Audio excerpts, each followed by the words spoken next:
American. Welcome to Struggles of the Spirit. I'm your host, the Reverend Udell. I'm glad you're with us again today. Bill, the volume on that was a little low. It was a little hard to be completely clear that we're on your broadcast scenario, but I'm trusting we are. So, dear public, thank you for turning on this program. And we want you to participate, to phone in, to give us a ring. The phone number to call is right for this studio itself. It's not for the organization of VCAM, but it's for the actual studio, for Bill, the cameraman. And then he'll answer your call and then connect me and our guest with you. So please call. Now, the phone number is on your TV screen. If you look on the bottom of it, you can see the phone number for the actual studio where we are broadcasting from.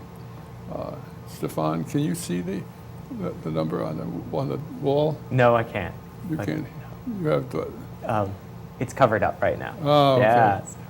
Okay. Well, I haven't memorized it, and I should have after all these years. But just look at the TV, and you'll see, dear viewer, you'll see what the number is. And we look forward to talking with you. It makes the show a lot more interesting and challenging, and we count how many calls we've had on a given program. So we'd like to break the record today.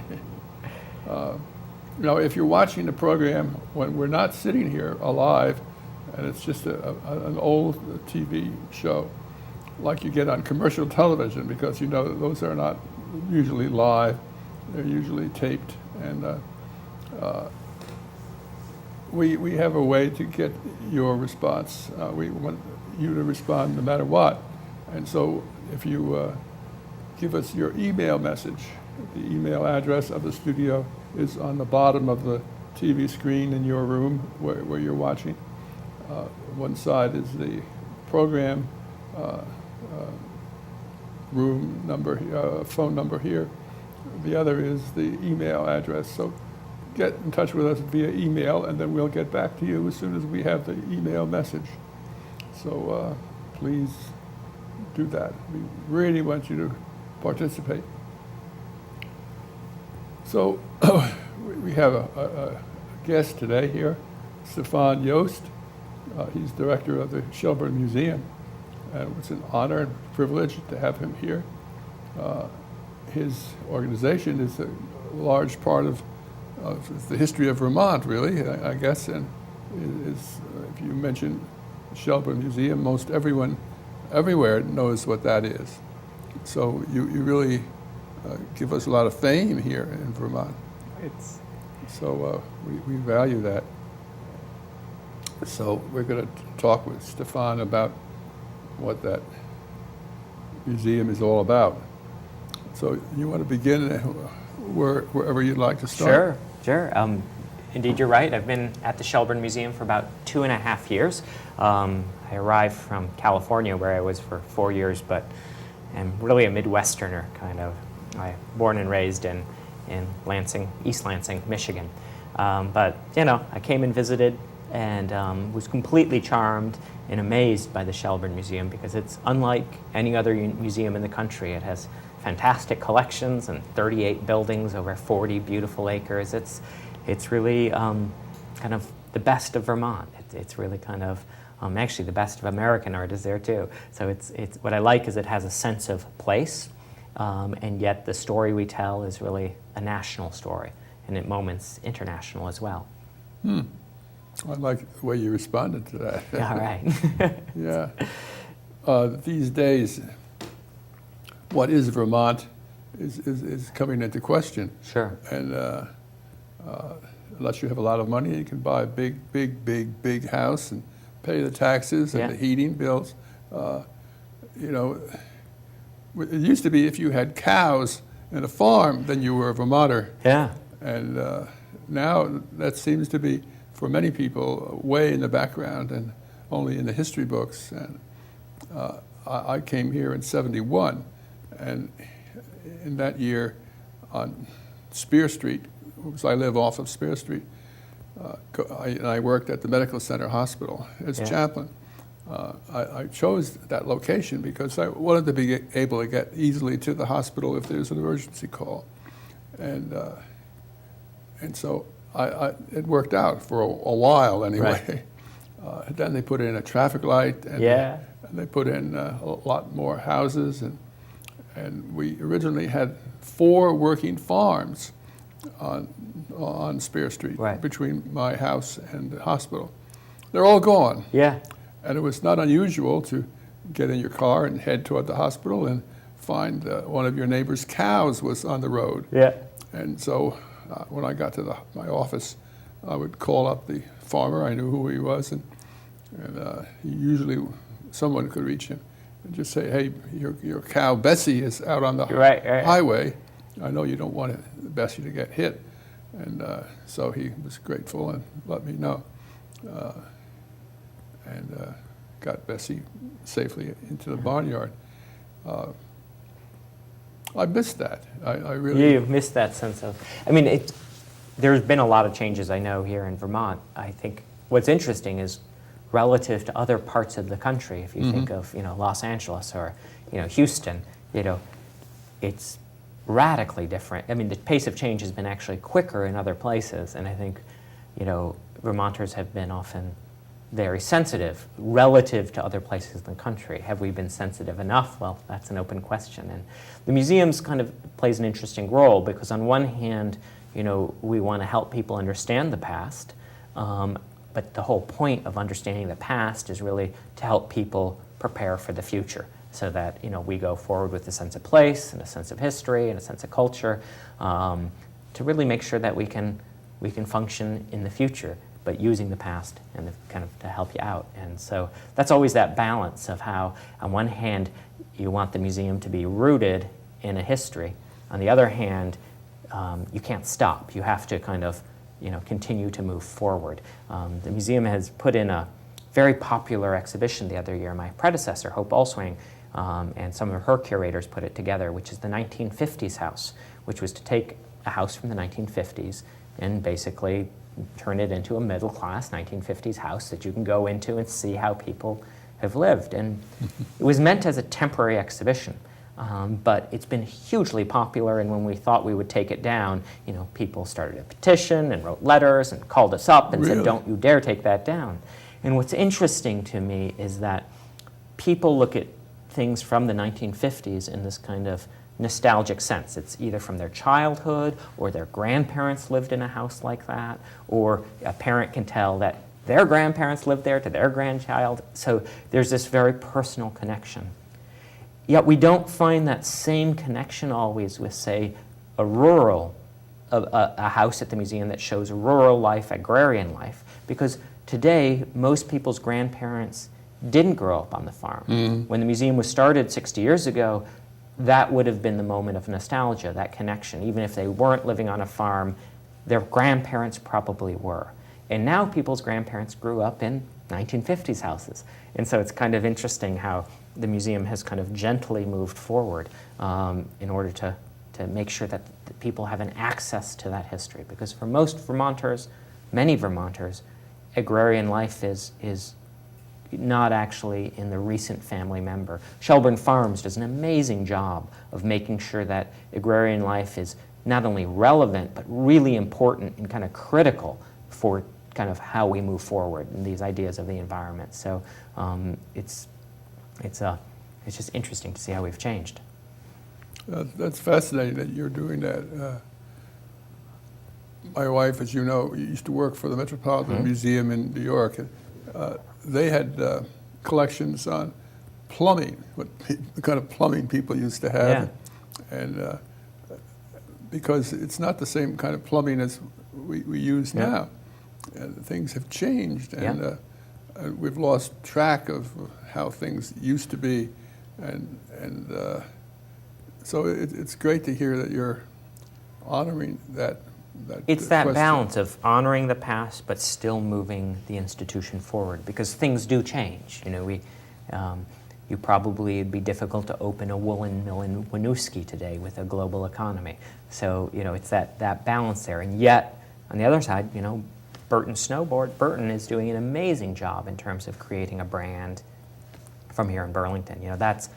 There is a sense of loss, I know, that a lot of Vermonters have about the loss of an agrarian sensibility.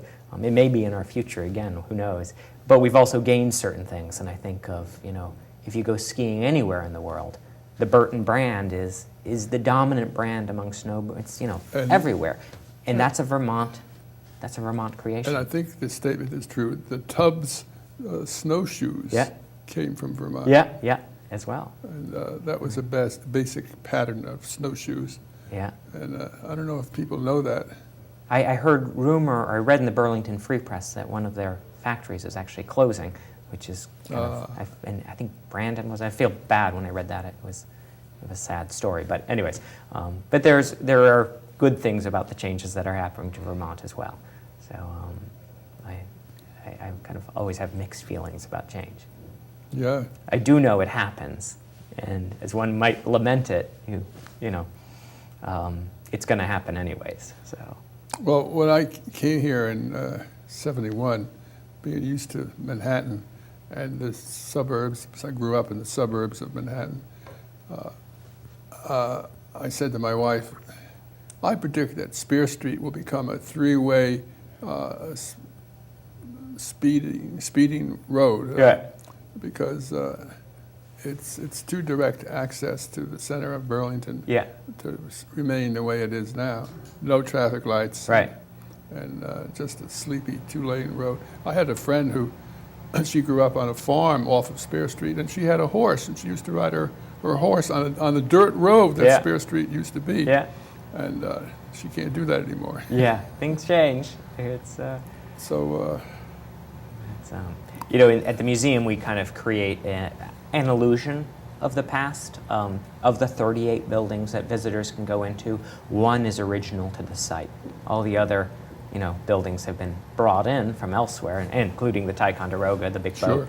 So it's interesting because people go to the museum to kind of connect with history and with art and culture, and yet the museum itself is a construct. It's something that was put together by the founder, Electra Havemeyer-Webb, set an incredible vision for us that we still kind of use.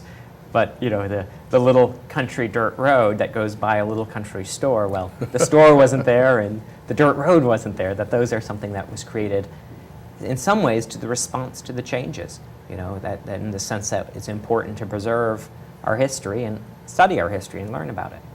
Well, I have heard, and maybe the truth behind whether what I'm saying actually happened, that Vermont used to be a sheep growing area. Yeah. It was not for milk and cows. Is that correct? That's my understanding. I'm certainly don't claim to be an expert on Vermont history, but if you look at old photographs, and with all, you can see that many of the areas were not where forests are, were not forested, and sheep were the big wool, because that was one of the reasons they had woolen industries in Winooski and Burlington, was because there were a lot of sheep here. I had heard something else about our history that I don't know for sure, but I had heard that we used to grow a lot of wheat on the flatlands, like along Route 22. Right, down by Orwell. And yes, and we grew a lot of wheat, and we were the main, before the railroads got going, really, we were we provided wheat for Boston. Once the Midwest and Ohio opened up, things changed very quickly. It's very hard to compete with Midwestern agriculture. And I think Vermont agriculture has done a pretty amazing job of developing a brand that is special, that, whether it's organic or whether it's Ben & Jerry's, that, it's forming these niche markets and doing a pretty amazing job at that. Vermonters are having adopted Vermont really in 1971 as my home state. we're kind of a unique bunch of stubborn, independent characters, and much more so than where I grew up outside of Manhattan in Austin, New York. We didn't have that distinction there, really. Well, having moved here from the Bay Area in California, the contrast couldn't be greater, because in California there's this tendency, and of course these are broad tendencies that don't always hold a lot of water, but in California anything new is good. It could be the worst idea ever, but if it's a new idea, it must be good. And I think Vermonters are a little more suspicious of change. I think a lot more suspicious. Yeah, that it has been one of the kind of fun things about working at the museum, is this question of how do we move forward? How do we kind of take this organization and make sure that we're well positioned for the next century? Because the worst thing it would be to become irrelevant. And luckily, the changes we've done have really resulted in increased attendance and things like that. Well, without putting you in an embarrassing position, you had told me that some of the other major museums in the United States are not doing so well. It depends on what type of museum you're looking at. The history museums, so places like Sturbridge or Williamsburg, have really been struggling. So the kind of the living history museums, there's some exceptions, but for the most part, the last 20 years have been really difficult for them. The other side of that is the art museums have been doing extraordinarily well. I mean, just you look at the Museum of Modern Art in New York. They built an $800 million edition. The Museum of Fine Arts in Boston is doing a $500 or $600 million edition.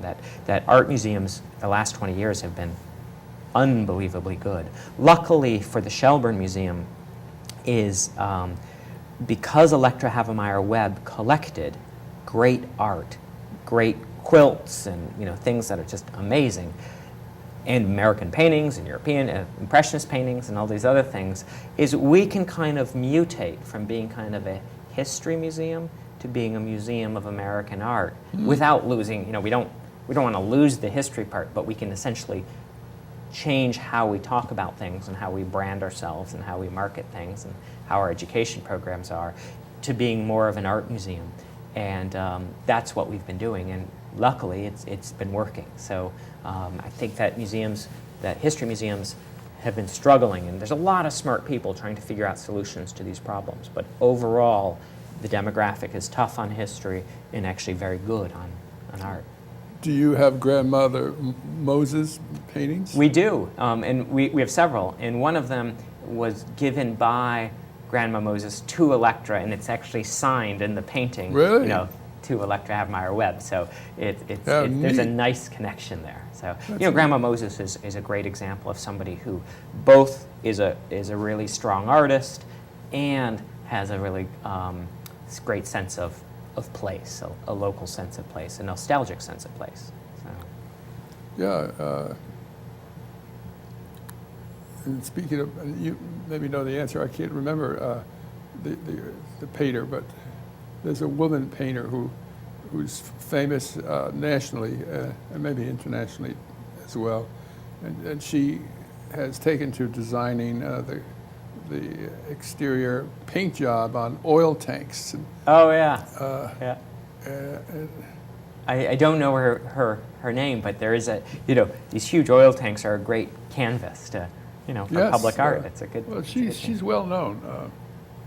I can't remember her name. Maybe one of our viewers will know her name and call up. I don't think I know her name. Phone in. Yeah. Please phone in if you know her name. Right now we have, talking about women painters, we have this extraordinary exhibition of paintings and drawings and prints by Mary Cassatt. Yes. And that's just been really, it's a great exhibition. Mary Cassatt was the only American Impressionist in France among the Impressionist group, and one of two women, and a great friend of the founder of the museum. So it kind of made sense to have an exhibition at Shelburne, because we have all these letters, for example, in the archive written by Mary Cassatt to Electra Havemeyer Webb. So that's a good example of something that is, on one hand, it's international. It's Mary Cassatt, one of the best-known Impressionist painters, And yet there's this very strong connection to the founder of the museum, who spent a lot of time here in Vermont. So we always think about somebody like Monet as very distant, but in some ways, he's not at all. Mary Cassatt's has a local connection in a way. Well, Stefan, I like your approach, and it certainly energizes me to think about the museum and its offerings and what kind of a show I'd like you to sponsor. Do you have loan shows too? Yes, we borrowed of these exhibitions, of the Mary Cassatt's, about 3/4 are borrowed from other institutions. Well, more than that, actually. Where do you house the loan show? It's in the Webb Gallery, which historically is our American Paintings Gallery, and recently we've been putting temporary exhibitions that we put together. And then this exhibition will travel to Washington, D.C. So we put it together, and then we essentially rent it to other museums, which is another source of revenue, which is a good thing.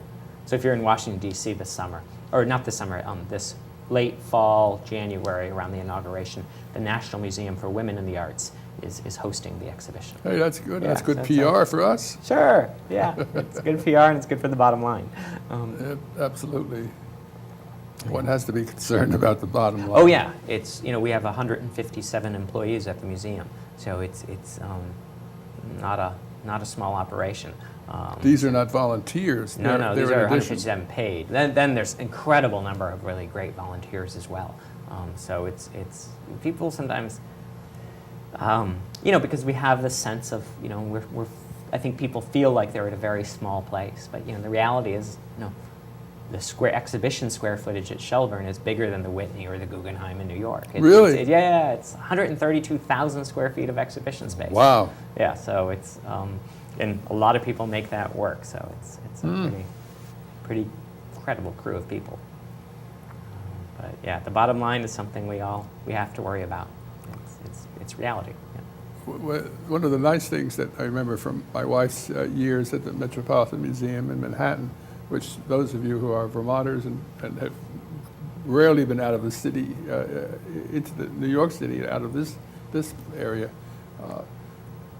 you might appreciate that they would, it was accustomed to have a banquet every once in a while with the trustees and the curatorial people and their next of kin and family members. And so we would sit together with some very elegant people as our dinner companion, with our spouse who worked at the museum, and it was great fun. It really broke down barriers. It opened up conversation. It stretched the mind. It was really one of the things I love about the museum is that we have everybody from really, really wealthy New Yorkers who are coming up here for a destination. Kind of a lot of people will come to this area to see the museum. That'll be their kind of reason for coming to this area.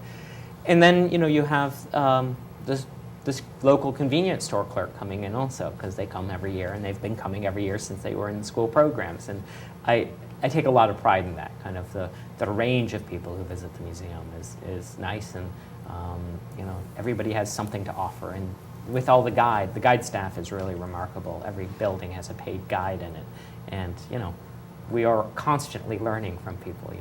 The New Yorker might tell us something, and then the convenience store clerk might say, "Hey, my grandmother actually, used to live in this building," or something like that, which is kind of a nice connection. Yeah, I like your open mind. Yeah. So, one of the questions I guess I'd have for the viewer is, what kind of exhibitions do you think we should be doing? We expect you to answer that now. Just call up, tell us. Call us. What could we be doing better? What do we do well? Those are both We'd like some feedback. Yeah. I will be talking tomorrow evening at 6:30 at the museum about kind of future directions that the museum's going to. So there's a lecture tomorrow night at 6:30 at the museum. If people want to see that, they should come on by. Well, as magnificent as the steamboat is, I don't want people just to think of the museum in terms of that boat. No, and what we find is that I love the Ticonderoga, and thank God we have it, because it's really the most popular attraction that we have. What's interesting is the most popular thing about the museum, not talking about, we ask, well, do you like the Impressionist paintings? Do you like the steamboat? Do you like the carousel? What people like the grounds and the gardens. Really? Then the Ticonderoga is right there. And obviously it's hard to separate the two, but they love just the place of the museum, which I couldn't agree more. The flowers are amazing. It's just beautifully taken care of. So, yeah, and the temporary exhibitions generate a lot of, broaden what people think about us, and it makes them come back, where, when we did the O'Keeffe exhibition 2 years ago, there was a real spike in attendance, and we're seeing that right now. We're seeing a lot of people come in for the Emeritus, and the Warren Kimball show has also been very, very popular. Do you know Warren's work? Warren Kimball? Warren Kimball is probably the best known contemporary folk artist. So he has a folk aesthetic. He lives in Brandon, Vermont, and has been very, very important to Brandon in terms of helping kind of foster the art community there. And so we have about 100 of his works on view that are, quite honestly, very moving. About 2/3 are folk paintings in a folk style, and about 1/3 is a series that, for those of you who know his work, he actually works in 2 different styles. There's the folk art style, and then there's some very more abstract work and much more kind of melancholy. And he did a kind of an installation called Widows of War, which is kind of lamenting the loss in the current situation in Iraq. It's more sorrowful than political, and people have been really moved by it. A lot of veterans have been moved by it too. But Warren is one of the great treasures of Vermont, and we're glad to be able to show his work. How great! Yeah. So how great!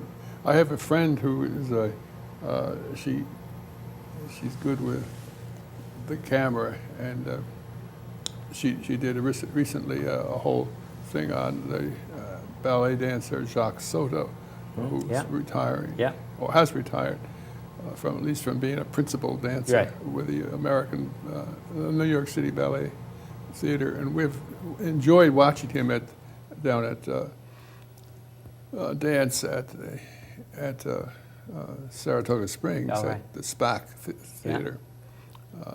And I think a lot of Vermonters don't realize that place exists. It's really wonderful. And they also, as you know, they have the great orchestras there as well.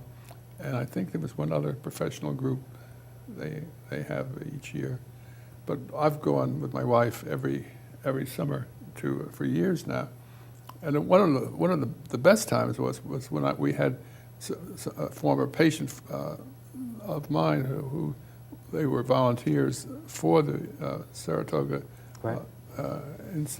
establishment, and they were given free tickets, particularly for the rehearsals. And so we went as their guests to the rehearsal, and to see Peter Martin's directing. No. Then he would tell them, stop, now stop, I want you to do that over again, I want you to do more of this or more of that. And the orchestra was a piano. It was a man playing the piano to provide the music. And what we find, showing behind the scenes, like, and the Flynn actually does some really great work. Like they'll have a pre-concert talk, or they'll have, or a post. We saw Stephen Petronio there, and afterwards he answered questions. He was interviewed on stage, and I love seeing finished performances. But when the Flynn kind of does an add-on there of where you get to have a conversation or you listen to, it's great to see. Oh, these are real people, and they're real considerations, and they're almost always extraordinarily smart and insightful. We found at the museum. We're about, on August 1st, we'll open a small exhibition about conservation. Because, we have incredible conservators on staff. These are people who clean and fix things. And with 150,000 works in the collection, time takes its toll, and you have to fix things. And Nancy Ravenel and Rick Kirshner, 2 of the conservators, have put together a little exhibition explaining how they clean, say, carousel horses. So there'll be a carousel horse that looks basically all dark brown, and then they'll show a carousel course that's half cleaned, and then they'll show one that's finished. And it's essentially showing the behind-the-scenes work, right? But the visitor loves to look and understand, like, oh, what's going on behind the curtain. They do. So They we're going to, when we reopen the circus building on August 1st, part of that will be an exhibition on conservation. That's a great idea, So it's Stefan. and they're working hard, and it's great to show off their work and acknowledge it. That's neat. So they're- And I like the way you honor the employee, and their skill. They're working hard. It's a big, big effort for everybody, but we're getting there. Would there be some way that you might bring the road show from Antiques Roadshow. Antiques Yes, Roadshow incredibly popular. to the I think the museum? museum did probably, I don't know exactly, but sometime in the last 10 years. And what they're looking at is how much kind of things come out of the woodwork. Mm-hmm. And relatively little came out of the woodwork here in terms of really great things kind of popping up. So I don't know if they would come back because they've been through here. Wasn't before. worth the effort. For them, yeah. For us, everybody would love it. With the Antiques Roadshow, it's kind of a fun. I always watch it. Yeah, it's fantastic. But what they don't show is how edited it is. So, they have, thousands of people come and they show 10 of maybe 3,000 people who came through. So it does create the illusion that every antique is important. And, we always love, when somebody has something, if they want to give it to the museum, we love looking at it. And very few we say, yes, it should come in the collection. We actually, sometimes it's got to be better than something we have or extend the story in some way. So a lot of times people are very enthusiastic and we want to see those things, but we also want people to know that we actually say no to most things, because when we accept something in collection, we have a responsibility for it more or less forever. And so we want to be very selective. Yeah. And if we accept something and it's not going to ever be on view, then What's the point of it? yeah, there's a limited. There has to be an educational benefit for our public. I sometimes appreciate on the roadshow more when their site of visitation is like in Canada. Yeah. There are different things that come out, Yeah. and it's more refreshing for me than just some ordinary American memorabilia. Yeah. I mean, in every area, when they're in Albuquerque, New Mexico, something else comes. You get Spanish colonial things come out, and what I like is you get the sense of how the history of North America is very, very complicated. The Pilgrim story describes one moment, but it's not the only story. And I think the Antique Roadshow and through the objects that emerge, you see kind of the different narrative threads of American history, which is, I think, what makes American history very interesting. Well, if I'm just fantasizing here, Sure. which I like to do. Yeah. If you invited people from Lake Placid area, from Saranac Lake area, from Quebec to come down and show their objects for the roadshow, Yeah. but kept it. The visitation site would be the Shelburne Museum. Yeah. You'd get a lot of different stuff. It That's wouldn't true. just be the Burlington stuff. You get everything. Or there's areas, one of our curator, Jean Burks, did a great show a couple of years ago called, it was Quebec Country Furniture, which is basically just north of here in the Francophone area, the country furniture that, I think it might have been the first show kind of that. And she wrote a great article in Antiques magazine. And so in that case, the curator was kind of saying, hey, we might want to pay attention to this because it tells a great story, and they're often very interesting works of art and decorative arts. And when we looked in our collection, we had a lot of them, but we didn't even see them as kind of an important subgroup of our collection. And Jean, looking at 150,000 objects, kind of goes, that's an interesting little moment here that would make a nice little show. And so that was a couple of years ago, but we had a lot of Canadian visitors, and we have a lot of Canadian visitors now come down. And our hope is that in some small way it helps people in Canada appreciate and love what is around them even more. So it's one of those examples of a small, smart show that Antiques Roadshow can also identify certain areas But at some point, they're looking at it from a market perspective, and sometimes the market is really slow. There are great things that people don't realize till 50, 100 years later are great. Vermeer was collectible during his life and then forgotten. And it's only in the late 19th century did people go, oh, here's a really good artist who painted 36 paintings. Some famous musicians, Bach's materials were not celebrated or stored with great honor for years. We're often really bad at judging our own time period. Yeah. The Impressionists are another great case in point. There's nothing to suggest that art historians are getting it right today, because we often get it wrong in the long run. But that's what makes it interesting and exciting, I guess. That would make an interesting show in itself, mistakes in judgment. Oh, lots of them. It's somewhat a relief when you realize how many mistakes have been made, because it makes one's own mistakes a little more bearable. Bearable. It's like cringe. And then forgeries, things like that. People love to know about those stories. They do. So, the museum is full of attribution questions, and things go back and forth. And then there's technology now if you use it to understand.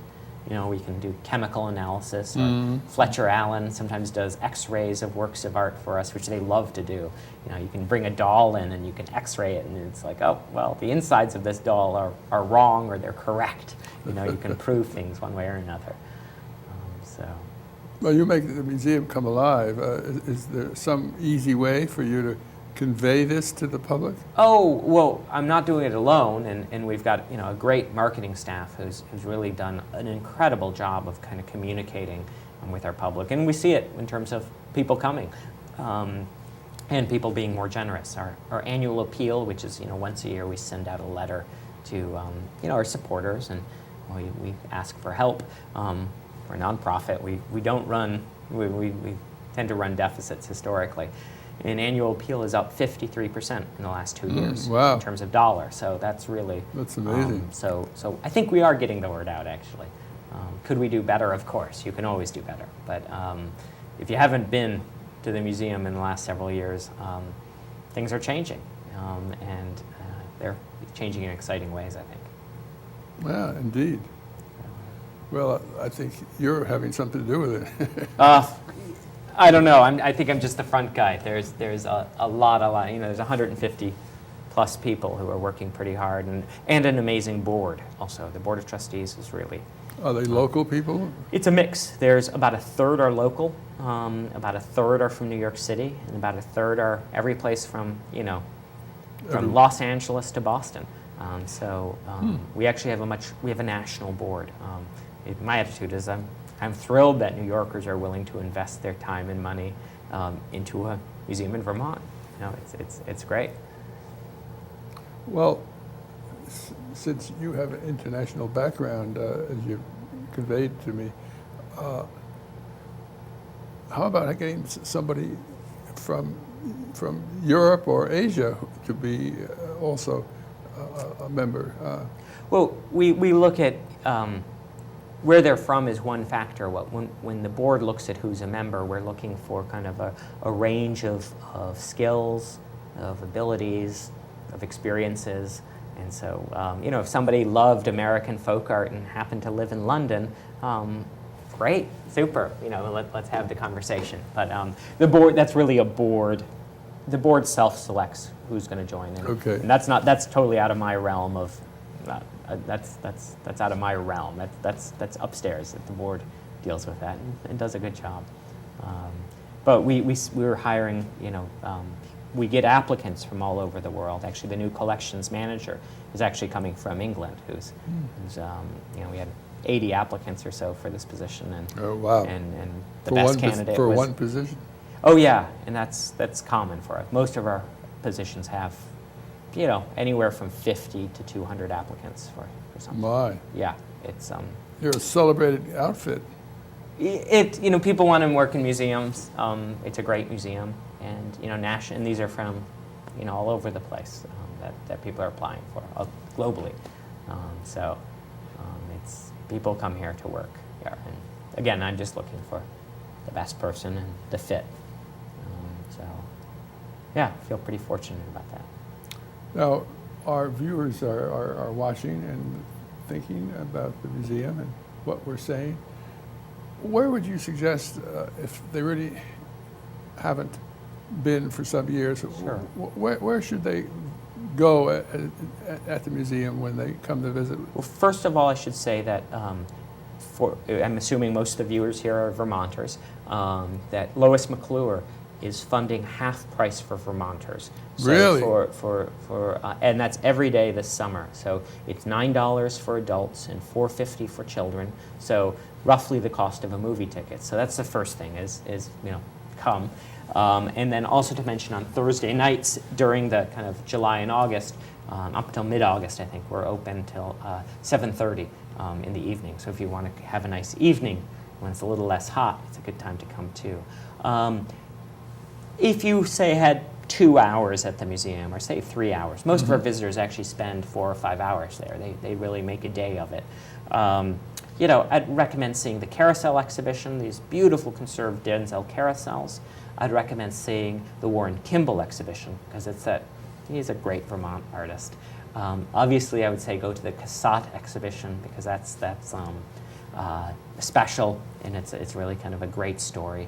And then 2 other places I'd recommend is there's a contemporary quilt exhibition that is really, really extraordinary. Jean Burke's put it together, and they're contemporary quilts of all flowers. So there's a flower theme. So, these are, large quilts of orchids, and it'll make you realize how contemporary quilters are pushing quilt making in just amazing, amazing directions. So that would be one thing, to really spend some time and look at it. And then the other is an exhibition that Corey Rogers, another curator, put together called Design Rewind. And Design Rewind is a really smart, small show. And what he does is he takes something from our collection, say an ivory portrait miniature. So it's a small image painted in the 19th century on some ivory of a portrait. And next to it will be a cell phone with a screen on the cell phone that has a portrait next to it.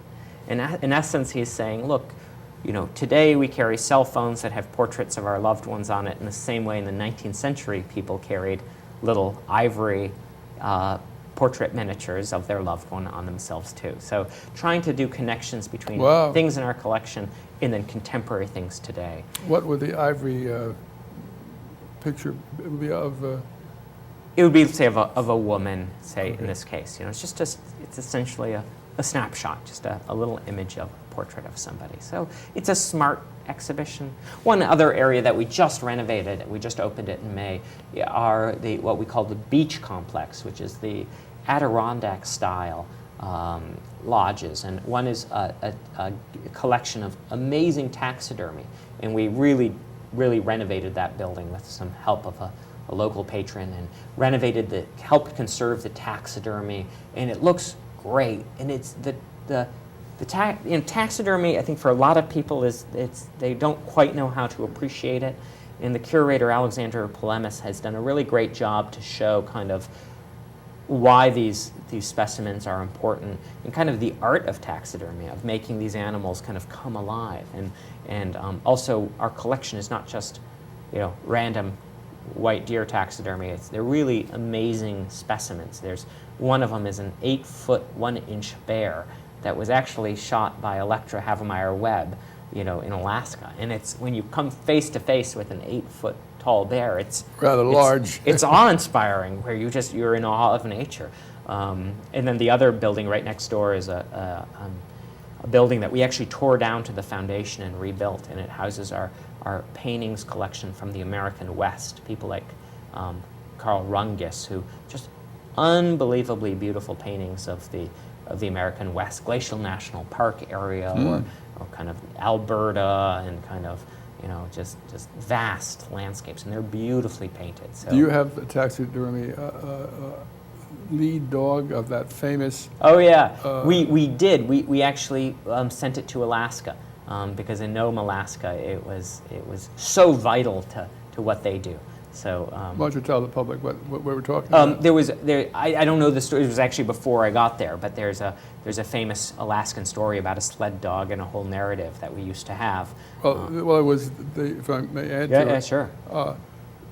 There were people who were going to die in Alaska of a smallpox or Some sort of some horrible contagious illness, and it could be treated and prevented, but to do that you had to get the serum, I think it was, to the town, and I think Nome was one of the towns. Exactly.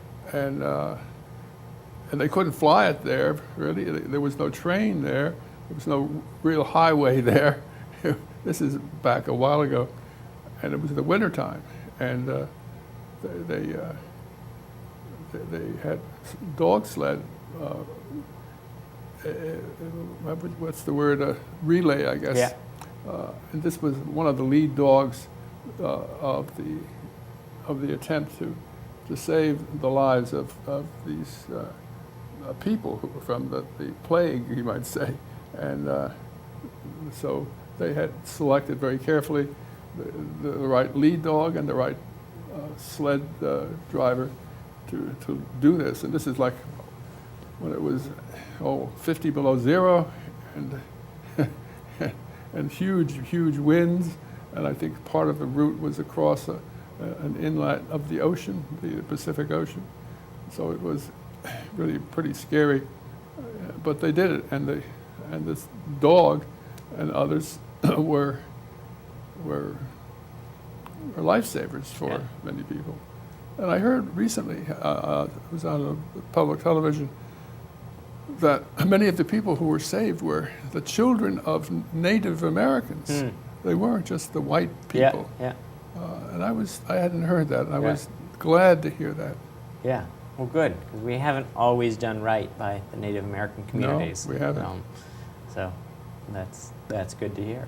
But that whole, Alaska, there was a guy named Charles Sheldon who was a Vermonter, actually, who made his money, and he went then up to Alaska and was very instrumental in starting the park around Mount McKinley, Denali National Park. Sure. And the museum has all his photo albums and things, so they're here, and so we're lending them to Alaska to digitize the whole collection so that researchers can have access to it there. So it's so there's a lot of lending and borrowing. Oh yeah, I mean we lend all over the world. It's about 20 after or 16 after. Actually. 16 after. Yeah.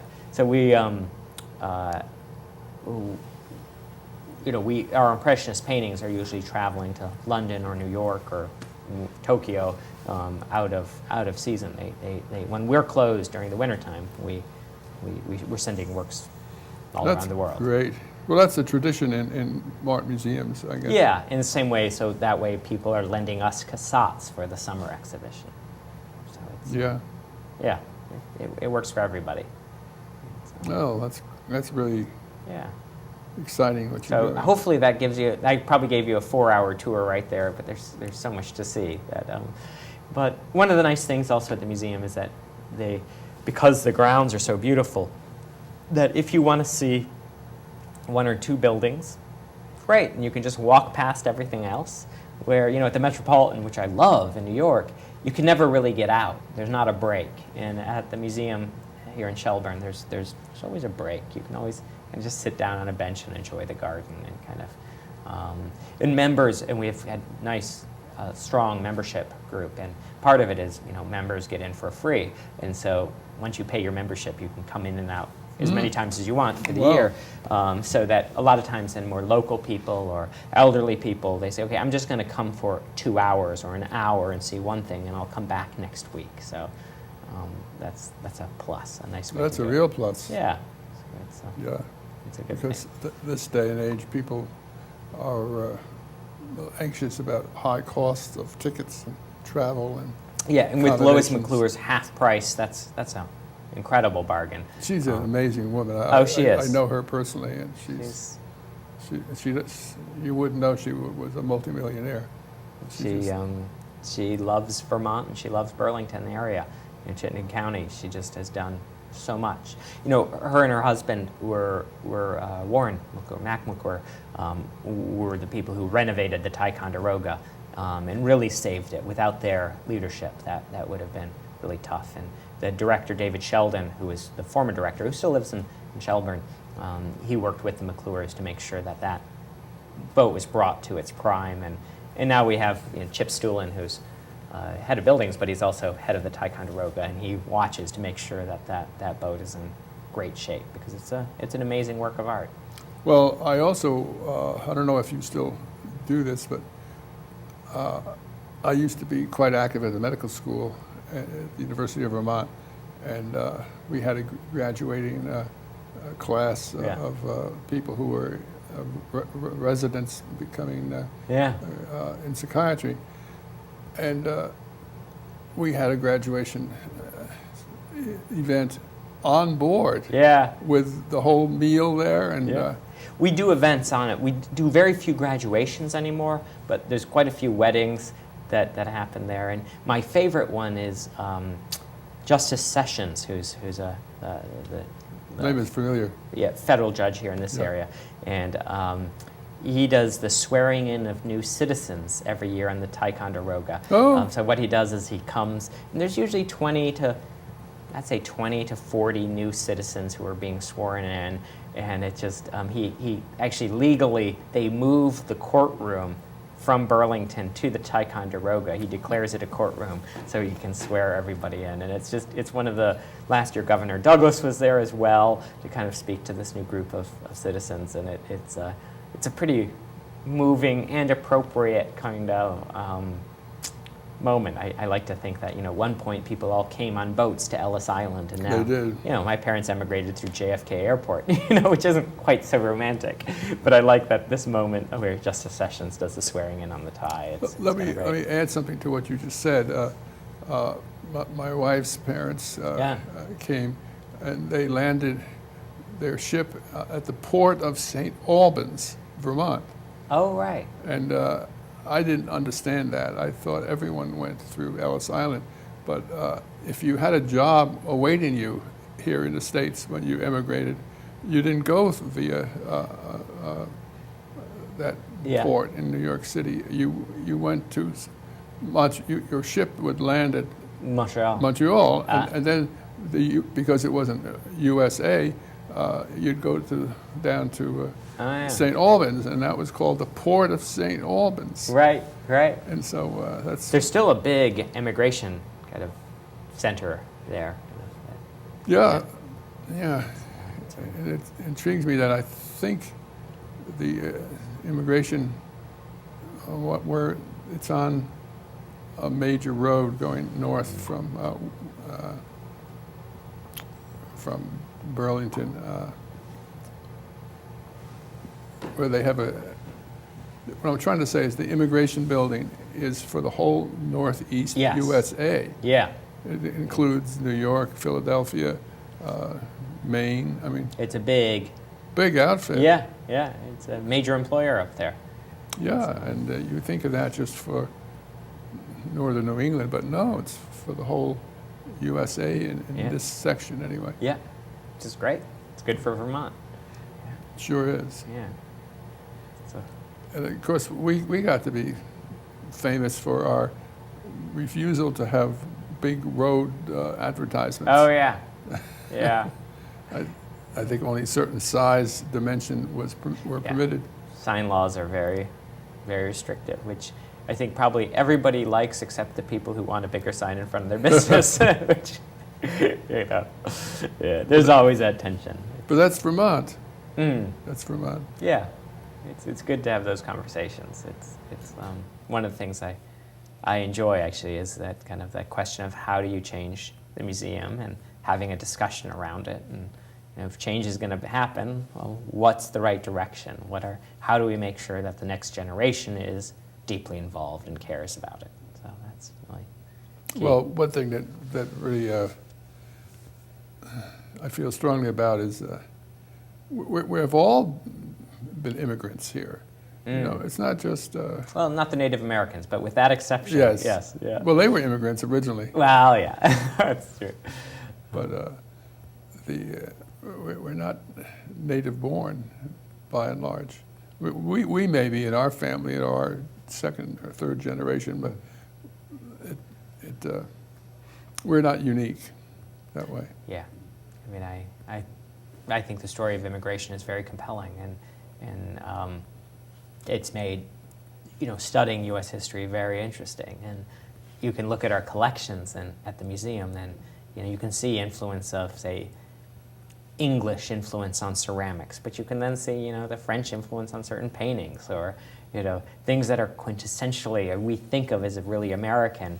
You know, you scratch the surface, and there's other influences on it, and yet somehow all these cultural impulses come together, and they create, I would say, something greater than the sum of its parts. And that's I think the exciting thing when it works well.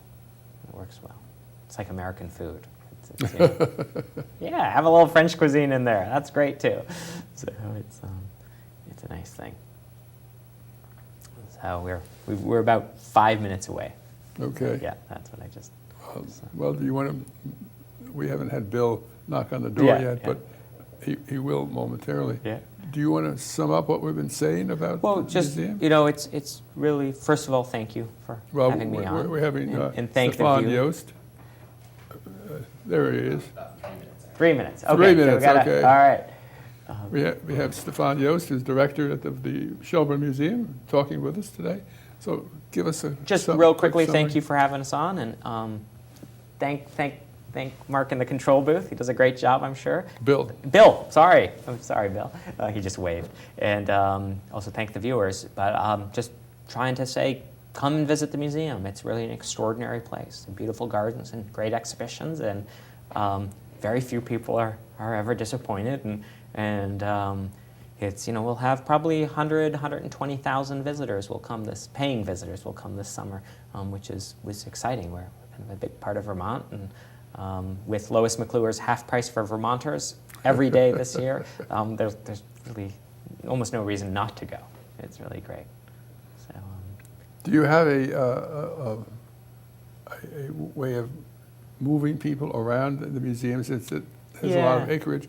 You have a rickshaw or something? Yeah, there is a shuttle bus that takes people around, and a shuttle bus driver who's really great. And so if you just want to come and get on the shuttle bus and get a little tour, he's okay, you know, helping you there too. So the staff is really super, and will help explain and help you out to make sure you have a good time. It's, you know, it's a big campus. There's lots of roads. It's not necessarily super easy to get around, but we make sure we try to, you know, if you need help, we'll be there to help you.